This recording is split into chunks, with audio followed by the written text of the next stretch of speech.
우리에게 새 생명을 주시는 하나님 아버지 참 감사합니다. 저희에게 부활의 소망을 갖게 하신 것에 감사합니다. 우리의 죄를 대속하셔서 십자가에 달리신 주님을 이 시간 기억하게 하신 것을 감사합니다. 부활주일이 지난 첫 수요 예배를 드리게 하심을 또한 감사합니다. 각 가정에서 드려지는 예배를 통해서 모든 성도들의 기도와 간구를 들으시며 우리의 연약함과 믿음의 회복을 위해서 기도하고 또 코로나 바이러스로 염려와 두려움과 연약함에서 이 시간 치유되기 원합니다. 하루속히 우리가 하나님의 성전에서 예배하며 성도들과 같이 춤을 추는 것과 같은 기쁨으로 예배하는 날이 속히 오길 원합니다. 오늘 예배의 말씀 중에 주님의 만지심과 치유와 회복이 있게 하여 주시옵소서. 또 이 일로 인하여 고국으로 개국하는 주님의 자녀들을 기억하시고 하루속히 우리가 다시 만나 기쁨을 나누며 예배하게 하여 주시옵소서. 이 시간 진리 되시는 예수 그리스도의 이름으로 간절히 기도드렸사옵나이다. 아멘.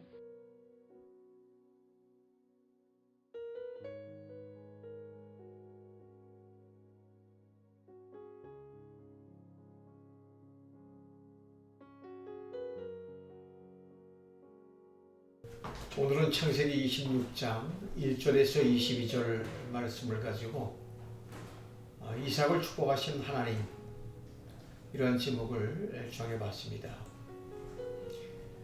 창세기 26장은 이삭에 관한 장이지요. 하나님의 복이란 당대를 넘어서 시대를 초월하여 계속되는 것을 볼 수 있습니다. 자신이 받은 축복은 반드시 후손들에게 이어지는 것입니다. 이런 의미에서 진정한 약속과 축복은 계속되는 것이며 아브라함에게 주셨던 그 축복과 약속은 이제 그 아들인 이삭에게 이어집니다. 고난을 이기는 믿음과 축복 또 약속이 계승되기 위해서는 두 가지 요소가 필요한 것입니다. 첫 번째는 계승자가 약속의 아들이어야 된다는 점입니다. 우리가 아는 것처럼 아브라함에게는 많은 아들이 있었습니다만 복과 언약을 계승한 사람은 약속의 아들인 이삭 한 사람뿐이었습니다. 그리고 두 번째는 약속의 아들일 뿐만 아니라 동시에 믿음의 아들이어야 한다는 것이죠. 아무리 약속의 아들이었다 할지라도 믿음이 없다면 축복은 계승되지 않는 것입니다. 저는 바라기는 우리 하나님께서 주신 복이 우리 성도님들 당대에 끝나지 않기를 바라고 여러분들의 자녀들에게도 이 믿음의 유산이 계속되어서 몇 대를 지나면서 정말로 하나님이 여러분들의 가문을 축복해 주시고 그 가문 안에 위대한 하나님의 종들이 많이 나오게 되기를 바랍니다. 보면 믿음의 아들이 된다는 것은 쉬운 일이 아닙니다. 아브라함도 수많은 동안 믿음이 부족한 실수투성이었던 사람이었습니다. 초부터 믿음의 사람이 태어나지 않았지요. 우리는 다 부족하고 또 연약하고 실수가 많은 인간이지만 하나님께서 고난과 역경과 시련을 통해서 믿음의 사람으로 만들어 주십니다. 이런 의미에서 이삭도 예외는 아니었습니다. 믿음의 아버지인 아브라함에게서 태어났다고 해서 이삭의 믿음을 자동적으로 갖지는 못했듯이 우리 가운데의 목사와 또 우리 장로님의 자녀라고 믿음을 갖게 되는 것만은 아닙니다. 그 사람은 영적인 유산을 많이 받았겠지만 본인 자신이 믿음을 가져야 된다는 것이죠. 이삭도 처음에는 실수가 많은 것을 1절을 통해서 살펴볼 수가 있습니다. 1절 말씀이죠. 아브라함 때에 첫 흉년이 들었더니 그 땅에 또 흉년이 들매 이삭이 그랄로 가서 블레셋 왕 아비멜렉에게 이르렀더니 이삭은 흉년이 들자 애굽으로 도피해서 낭패를 겪었던 과정을 반복하고 맙니다. 1절에서도 보듯이 이렇게 요약하고 이기적인 사람을 가리켜서 어떻게 믿음의 사람이라고 말할 수가 있겠는가? 우리 시대에도 흉년이 있고 고난도 옵니다. 그러나 그럴 때 억울하게 당한다고 우리가 생각하지 말아야 되는 겁니다. 고난을 피해가는 사람은 없기 때문인 것입니다. 진정한 믿음은 고난이 없는 것이 아니라 그 고난을 이기는 겁니다. 바라기는 우리 모든 성도님들이 환경을 따라 살지 않게 되기를 바랍니다. 그러면 언제나 도피하는 사람이 되는 거죠. 창조적이며 또 개척적이며 역사를 만들어가는 사람이 아니라 수동적인 사람이 될 수밖에 없는 것입니다. 어떤 위기와 또 시련과 고난에 부딪힌다 할지라도 이것을 이겨내야 되는 것입니다. 이삭은 흉년 들었을 때에 고민하지 않을 수가 없었죠. 이삭은 하나님이 주셨던 약속의 땅을 버릴 것인가 아니면 기근을 만날 것인가 고민했을 것입니다. 그는 선친으로부터 받은 많은 재산을 가장으로서 지켜야 할 책임을 갖고 있었죠. 흉년 때에 그 자리에 계속 있게 된다면 그 재산을 다 잃어버릴 수 있었습니다. 그러나 신앙적으로 보면 아무리 기근이 있고 재산을 잃어버린다 할지라도 그 땅에서 도피해서는 안 되었습니다. 우리도 그 자리 있자니 괴롭고 또 떠나자니 더 괴로워서 무엇을 어떻게 선택할 것인가를 고민할 때가 있습니다. 성숙한 믿음을 갖지 못했던 이삭은 결국 하나님의 약속보다는 흉년을 피해야 된다고 하는 현실에 굴복합니다. 일단 위기를 피하기 위해서 애굽행을 결정하고 길을 떠났는데 도중에 블레셋 왕국을 지나야 했습니다. 블레셋 왕은 누구지요? 아비멜렉이고 수도는 그랄입니다. 이때에 하나님이 나타나십니다. 2절 말씀에 여호와께서 이삭에게 나타나 가라사대 때 애굽으로 내려가지 말고 내가 내게 지시하는 땅에 거하라. 하나님의 뜻은 이삭의 생각과 달랐어요. 하나님은 이삭에게 애굽으로 가지고 말라고 하셔서 사실 이삭에게는 더 큰 고민이 시작이 됩니다. 이런 맥락에서 보면 우리의 삶 속에서 어떤 사람을 배우자로 선택할 것인가와 같은 고민도 마찬가지의 문제인 것입니다. 우리가 신앙을 선택할 것인가, 인간적인 또 조건을 선택할 것인가를 우리가 고민하기 때문인 겁니다. 하나님의 뜻은 애굽으로 가지 말라는 것이에요.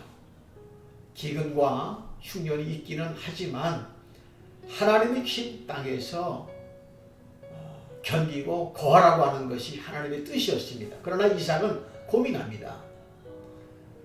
여러분, 우리가 하나님의 뜻인 줄 알면서도 순종하지 않으면 고민이 시작된다는 사실을 알아야 되는 겁니다. 3절과 4절 말씀을 보겠습니다. 이 땅에 유하면 내가 너와 함께 있어 내게 복을 주고 내가 이 모든 땅을 너와 내 자손에게 주리라. 내가 내 아비 아브라함에게 맹세한 것을 이루어 내 자손을 하늘의 별과 같이 번성케 하며 이 모든 땅을 내 자손에게 주리니 내 자손을 인하여 천하 만민이 복을 받으리라. 하나님은 4가지 약속을 하십니다. 첫 번째, 기근이 있지만 참고 견디면 나는 너와 항상 함께 있을 것이다 라고 하나님은 말씀하십니다. 이것처럼 좋은 복이 없지요. 복이라고 하는 것은 어떤 물질을 소유하는 것이 아니라 하나님과 함께 있는 것입니다. 하나님이 너와 항상 있겠다고 하는 말은 너를 떠나지 않겠다고 하는 말인 것입니다. 하나님이 계신데 무엇을 더 원하시겠습니까? 하나님이 약속하셨어요. 나는 너와 항상 함께 있겠다. 내가 어디로 가든지 나는 너의 하나님이 되겠다. 예수님도 제자들에게 이렇게 말씀을 하십니다. 세상 끝날까지 너희와 항상 함께 있을 것이다. 그리고 담대하라. 내가 세상을 이기었노라. 또 두 번째, 약속의 땅을 너와 내 자손에게 주겠다고 하는 약속을 합니다. 그리고 세 번째, 약속의 땅에서 살게 될 사람들, 곧 약속의 씨를 주겠다고 말합니다. 하늘의 별처럼 내 자손을 번성케 해서 내 씨가 창대케 할 것이라고 약속합니다. 그리고 마지막 네 번째는 더 중요한 약속입니다. 4절 후반절을 보면 내 자손으로 인하여 천하 만민이 복을 얻으리라 이렇게 말씀하십니다. 그 약속의 씨 가운데 먼 날 그 메시아를 주시겠다고는 약속을 하시는 것이죠. 순종의 길, 또 축복의 길. 아브라함도 25년 동안 믿음이 없어서 인간적이고 세상적인 방법으로 하나님을 섬겼기 때문에 역경과 또 고난과 시련을 겪어야만 했던 것처럼 우리 예수 믿는 사람들이 시련을 깨닫는 것은 하나님이 주는 믿음을 갖지 않고 자신의 믿음으로 믿기 때문인 것입니다. 우리 주님을 인간적인 방법으로 섬길 때에 갈등이 오고 역경에 부딪히게 됩니다. 아브라함은 25년 동안 시련을 겪으면서 연단을 받고 훈련을 받아서 드디어 하나님이 주시는 믿음의 성숙기로 들어가기 시작합니다. 아브라함은 어떻게 믿음의 성숙기로 들어갑니까? 어떻게 하나님이 원하시는 믿음으로 들어가게 될까요? 그 해답이 5절에 소개되어지고 있습니다. 5절 말씀 보겠어요. 이는 아브라함이 내 말을 순종하고 내 명령과 내 계명과 내 율례와 내 법도를 지켰음이니라 하시니라. 축복과 성숙과 믿음의 비결은 바로 순종인 것입니다. 아브라함은 그 전에 적당히 인간적으로 순종을 했습니다. 자기 힘으로 하나님을 섬겼기 때문에 계속 젖은 나무가 타듯이 연기가 났던 것입니다. 아브라함의 신앙에도 전환점이 있었듯이 우리가 예수를 믿고 나서도 마찬가지지요. 어떤 사람은 하나님을 믿으면서도 계속 원망과 불평과 짜증이 많습니다.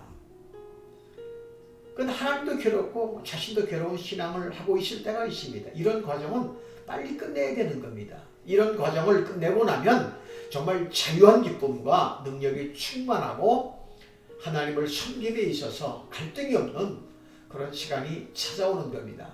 저는 우리 성도님들이 그런 시간이 빨리 오기를 축복합니다. 순종은 하나님의 약속과 복을 이루게 하는 비결이지요. 하나님의 뜻을 이루게 하는 방법인 것입니다. 이것이 하나님께서 이삭에게 해준 설명이에요. 그도 그렇게 하라는 것입니다. 그런데 이삭은 완전한 불순종을 합니다. 6절 보세요. 이삭이 그랄에 거하였더니 이삭은 하나님이 애굽에 가지 말라는 말에 순종해서 애굽은 가지 않았지만 그랄도 떠나지 않습니다. 기금 있는 땅보다 그랄은 좀 더 좋기 때문에 그곳에 그냥 머물고 있었어요. 이것은 불완전한 순종입니다. 어떤 사람들은 교회에 나오지만 깊이 들어오질 않아요. 적당히 선을 그어놓고 단순히 예배만 드리면서 하나님의 선으로 들어오지 마세요라고 말합니다. 그 신앙의 회색지대를 만드는 것이에요. 불순종의 사람 고쳐 쓰시는 하나님. 사랑하신 여러분, 우리는 미숙하고 연약할 수 있지만 시간이 흐르면 변해야 되는 겁니다. 그러나 여전히 변하지 않고 성숙해지지 않는 사람들이 있습니다. 왜냐하면 자기를 공개하지 않기 때문이에요. 차지도 않고 덥지도 않은 사람, 이거 뭐 믿는 것도 아니고 믿지 않는 것도 아닌 사람에게는 기적과 능력 이 좀처럼 나타나지 않습니다. 교회 열심히 다니지만 한 번도 뭐 전도와 철야기도와 새벽기도도 해보지도 못하고 좀 더 하나님과의 관계 속에 깊이 들어가지 못한 사람들이 있습니다. 수많은 사람을 스치고 만나지만 인간적인 깊은 만남을 피하듯이 하나님과의 깊은 만남을 거부하는 모습이 우리 안에 있다는 것이죠. 7절 말씀을 보겠습니다. 그곳 사람들이 그 아내를 물으매 그가 말하기를 그는 나의 노이라 하였으니 리브가는 보기에 아름다움으로 그곳 백성이 리브가로 인하여 자기 죽일까 하여 그는 나의 아내라 하기를 두려워함이었더라. 믿음이 없는 사람은 환경과 사람에 대해 두려움을 갖기 마련인 것입니다. 심지어 자기 아내가 예쁘다고 하는 단순한 사실에서 생각을 더 발전시켜서 내 아내가 그렇게 이쁘고 매력적이니 다른 남자들이 탐하다가 보면 나를 죽일 것이다 라고 생각하는 것입니다. 사랑하시는 여러분, 사람이 아무리 돈이 많고 권력이 있어도 우리가 두려워하지 말고 매이지 않기를 바랍니다. 우리가 두려워할 대상은 하나님이에요. 하나님을 두려워하십시오. 사람을 두려워하다 보면 바로 올무에 걸리고 믿음에서 떠나게 되며 사람이 종이 되는 겁니다. 두려움이라고 하는 것은 거짓말을 만들어냅니다. 7절 말씀을 볼까요? 아브라함도 부인을 이용하는 실수를 저지른 남자입니다. 세상에서 제일 어리석은 남자는 바로 아내를 이용하고 또 어리석은 여자는 남편의 지위를 이용합니다. 부부는 사랑하는 관계이어야 되는데 이용하는 관계가 되어버리는 것입니다. 거짓말은요 오래가지 못하고 시간이 가면 들통이 나게 되어 있습니다. 8절과 9절 말씀 보겠습니다. 이삭이 거기 오래 거하였더니 이삭이 그 안에 리브가를 껴안은 것을 블레셋 왕 아비멜렉이 창으로 내다본지라. 이에 아비멜렉이 이삭을 불러 이르되 그가 정령대 아나이언을 어찌 내 누이라 하였느냐. 이삭이 그에게 대답하되 내 생각에 그를 인하여 내가 죽게 될까 두려워하였음이로다. 자기 아내를 껴왔다고 하는 아무것도 아닌 일이 그의 거짓말로 인하여 사건이 되어버립니다. 수치를 당합니다. 우리는 여기서 확실하게 발견하는 것이 있어요. 이때까지 이삭은 믿음의 사람이 아니었다는 겁니다. 그는 아직도 세상 사람들과 똑같은 상황과 형편에 따라서 거짓말을 하며 사람과 환경을 두려워합니다. 그런데 놀라운 사실은 이런 이삭을 고쳐서 믿음의 사람으로 쓰신다는 하나님의 눈물겨운 은혜가 10절과 11절에 기록되어지고 있습니다. 아비멜렉이 가로되 내가 어찌 우리에게 이렇게 행하였느냐. 백성 중 하나가 내 아내와 동침하기 쉬웠을 뻔하였은즉 내가 죄를 우리에게 입혔으리라. 아비멜렉이 이에 모든 백성에게 명하여 가로되 이 사람이나 그 아내에게 범하는 자는 죽이리라 하였더라. 요즘은 수치스럽게도 세상의 교회를 걱정해주고 교인이 목사를 걱정해줍니다. 이삭의 경우에도 오히려 아비멜렉이 이삭을 걱정해주면서 모든 사람에게 절대 이삭의 아내는 건드리지 말라고 명령까지 합니다. 이것이 바로 이삭의 신앙의 현주소였어요. 예수님의 제자 가운데에는 이삭처럼 비열하고 연약한 사람이 있었죠. 그는 제일 열심히 예수님을 따랐던 베드로. 예수님이 체포당해서 재판받으러 가는 그 멀리서 예수님을 따라갑니다. 그는 비겁해서 같이 잡혀갈까봐 두려워했고 안 따라가자니 괴로워서 거기를 두고 먼 발치에서 쫓아갑니다. 새벽에 뜰에서 불을 쬐다가 이제 두 번이나 예수를 부인합니다. 세 번째는 예수를 저지까지 하면서 모른다고 말해요. 세 번 모른다고 부인했을 때 두 번째 닭 우는 소리가 들리죠. 사랑하시는 여러분, 우리가 믿음을 확실히 갖지 않으면 이런 수치를 당한다는 사실을 우리가 기억해야 되는 겁니다. 그렇지만 이삭은 이러한 실패와 실수를 이제 연약함을 지나 드디어 하나님의 기뻐하시는 사람으로까지 변신하게 되지요. 그 말씀이 12절에서 15절까지 기록되어지고 있습니다. 이삭이 그 땅에서 농사하여 그 해에 100배나 얻었고 여호와께서 복을 주심으로 그 사람이 창대하고 왕성하여 마침내 거부가 되어 양과 소가 떼를 이루고 노복이심이 많으므로 블레셋 사람이 그를 시기하여 그 아비 아브람 때에 그 아비의 종들이 판 모든 우물을 막고 흙으로 메었더라. 이삭은 참으로 부족하고 실수가 많았음에도 불구하고 하나님으로부터 하나씩 교육을 받고 성숙해져서 하나님의 쓰시는 사람으로 변합니다. 이렇게 변했을 때에 하나님은 먼저 그에게 물질적인 축복을 더하여 주십니다. 이때는 흉년이 들었는데도 이삭이 농사를 지으면 바로 100배의 수확을 얻습니다. 지고도 이기는 믿음의 사람. 할렐루야. 예수님이 100배라고 말씀하신 걸 보면 100배는 최대의 축복입니다. 우리가 30배, 60배, 100배 다 저는 이 말씀을 들을 때에 하나님께서 우리 교인에게도 이 100배의 축복을 주십시오. 30배, 60배, 100배 우리 성도님들에게도 물질적인 축복을 허락해 주세요. 농사를 지으면 100배의 수확을 주십시오라고 기도합니다. 그러한 물질적인 복은 물질의 시련을 겪고 난 다음에 주어지는 겁니다.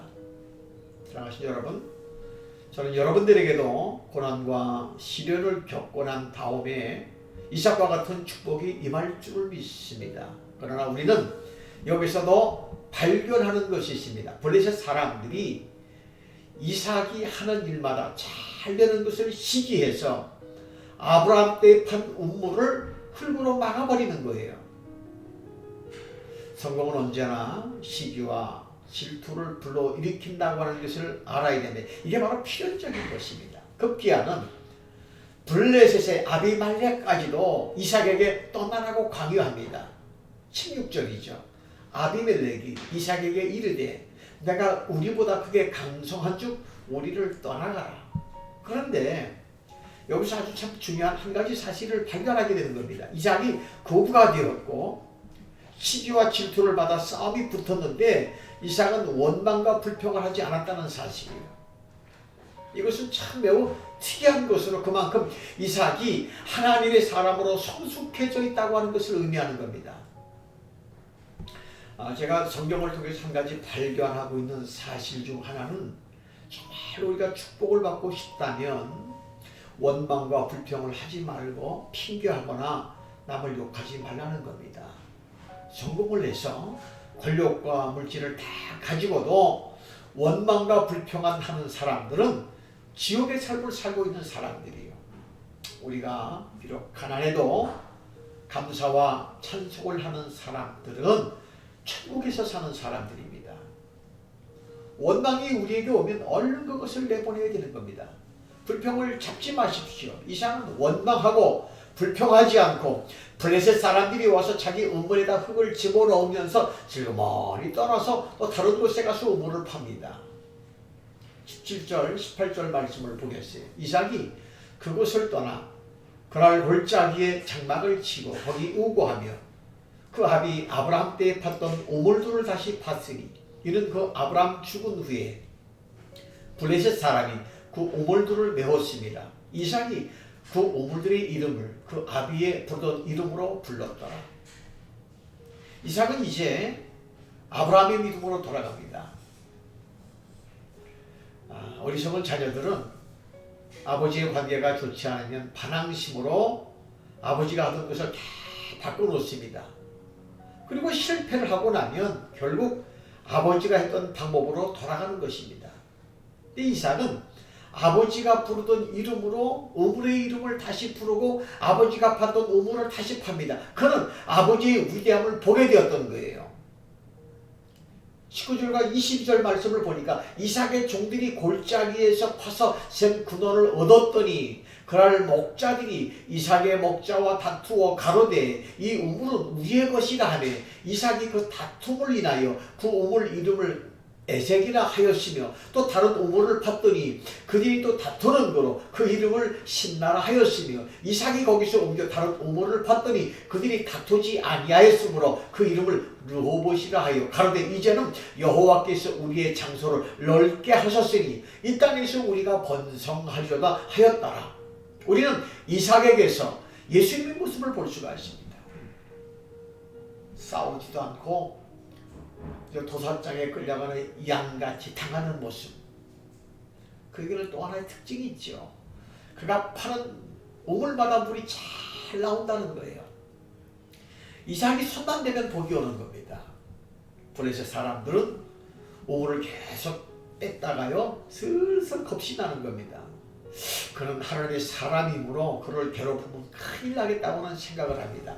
그렇게 이삭은 블레셋 사람들을 이깁니다. 그는 손으로 악을 이겼던 사람입니다. 사랑하는 여러분, 나는 우리 성도님들이 파놓는 우물마다 물이 잘 나오기를 축원합니다.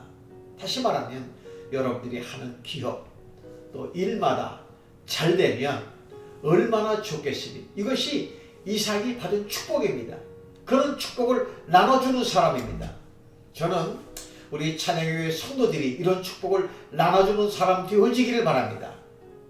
흉년 때와 같은 위기 때도 이런 일이 있을 수가 있는 것입니다. 여러분들에게도 오늘 이삭과 같은 축복이 있기를 바랍니다. 같이 우리 기도 드리시겠습니다. 하나님 아버지, 이삭은 손을 댄 우물마다 물이 넘쳤습니다. 우리에게도 그런 은혜를 베풀어 주시옵소서. 이삭은 싸우지 않고 이겼습니다. 뺏기고도 이겼습니다. 우리에게도 그런 은혜를 베풀어 주옵소서. 예수님 이름으로 기도합니다. 아멘. 감사합니다. 이것으로 예배를 마쳤습니다. 남은 3일 동안도 주 안에서 승리하시기를 바랍니다.